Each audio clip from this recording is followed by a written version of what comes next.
Bonjour la famille, j'espère que vous allez très bien. Aujourd'hui, je vais vous faire une petite différence, une très petite différence entre deux types d'élevage de volailles que très peu de gens ne comprennent, qui n'accordent pas une estime à cela et ce qui est un problème majeur pour beaucoup d'éleveurs juste après la transition.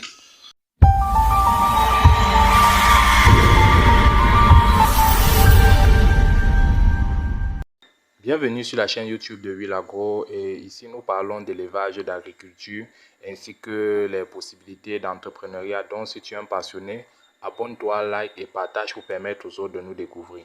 Le problème majeur entre les deux types d'élevage que les gens rencontrent et qui n'accordent pas une importance à ça, qui est un problème pour beaucoup d'éleveurs. Il y a de cela 2 à 3 mois, j'étais à la recherche de certaines souches de poules assez précises. Parce que vous savez, lorsqu'on est professionnel dans quelque chose, on est méticuleux sur la qualité. Donc j'étais à la recherche des poulets Brahma, que ce soit pur ou bien hybridés de bonnes souches, F1 quand même. Il y avait le Cochin, il y avait les Faverolles et je pense qu'il y avait également les soies. Étant donné que j'ai fait des posts dans plusieurs groupes, il y a tellement d'éleveurs, tellement d'éleveurs qui m'ont contacté et qui m'ont fait leurs propositions. Mais malheureusement ici, j'ai pas pu prendre, je vais dire sur près de 80 éleveurs qui m'ont contacté, oui. Je dis près de 80 éleveurs parce que nous sommes dans plusieurs groupes.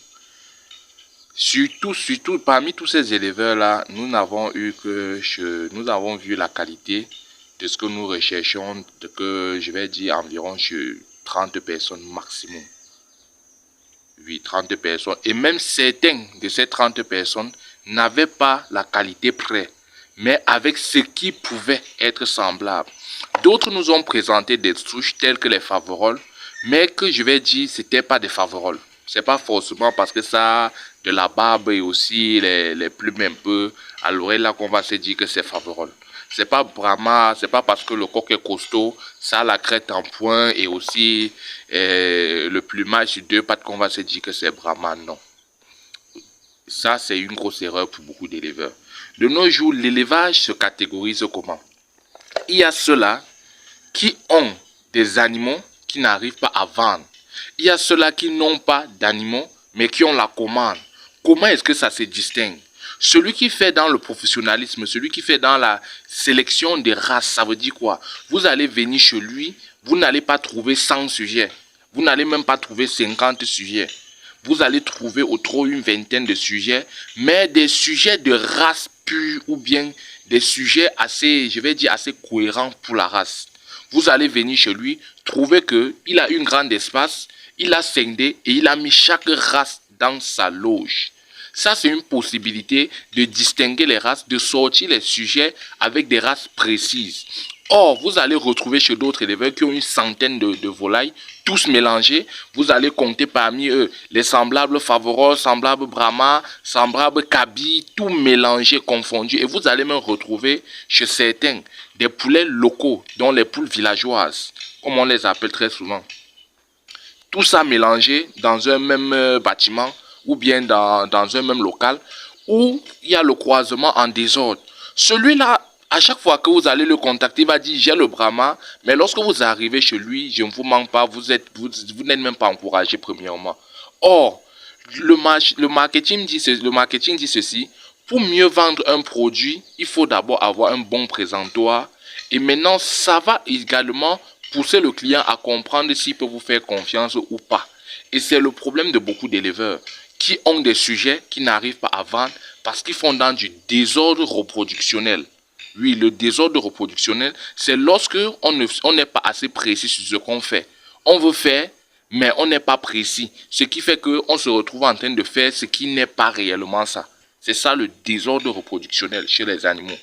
Donc, je vous conseille vraiment, pour ceux-là qui veulent se lancer dans l'élevage, je m'adresse précisément aux passionnés et aux jeunes éleveurs.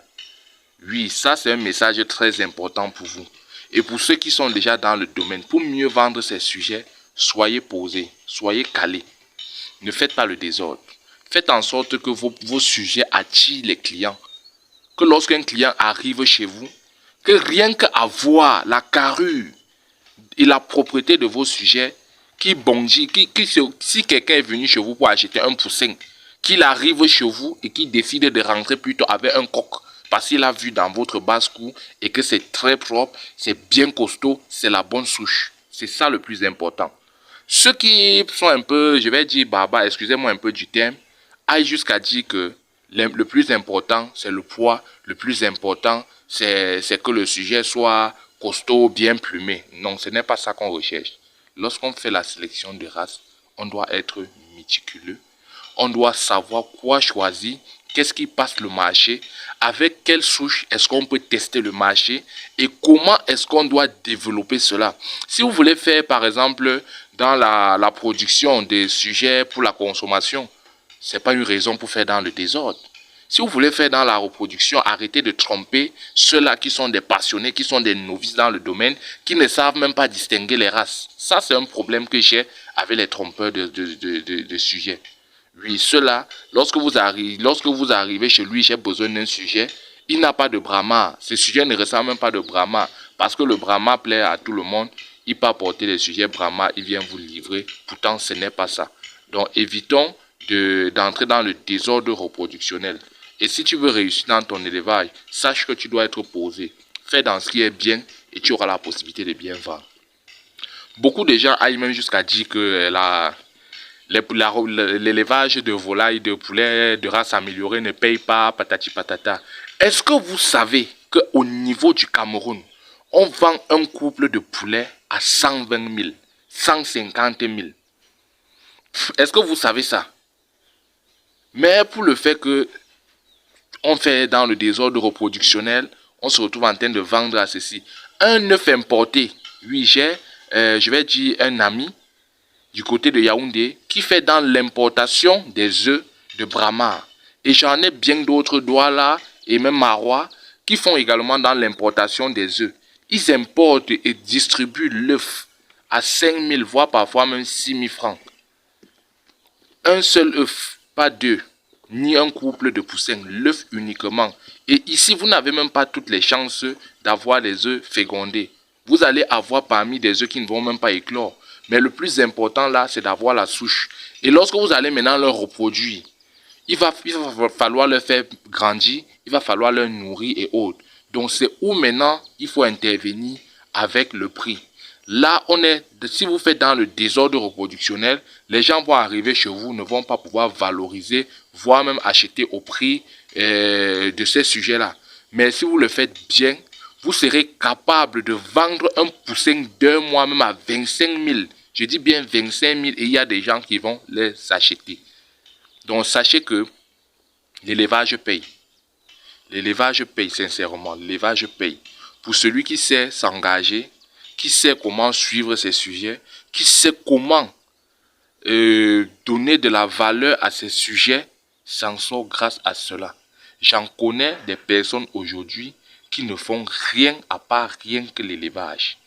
Des gens qui travaillaient dans des bureaux, qui ont abandonné ces postes-là pour aller se retrouver dans la ferme. Et lorsque vous allez dans leur ferme, vous n'allez pas trouver 100 sujets, vous n'allez pas trouver 1000 sujets, mais vous allez trouver moins de 50 sujets. Et avec ce nombre de sujets-là, ils arrivent à payer leur loyer.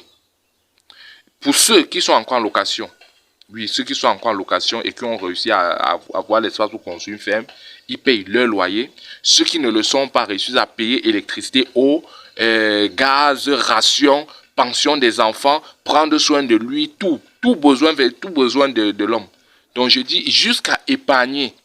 Et d'autres ont même des projets de développer, c'est-à-dire agrandir leur cheptel, de s'acheter un espace pour pouvoir développer, pour pouvoir être propriétaire d'un terrain et pouvoir construire une ferme.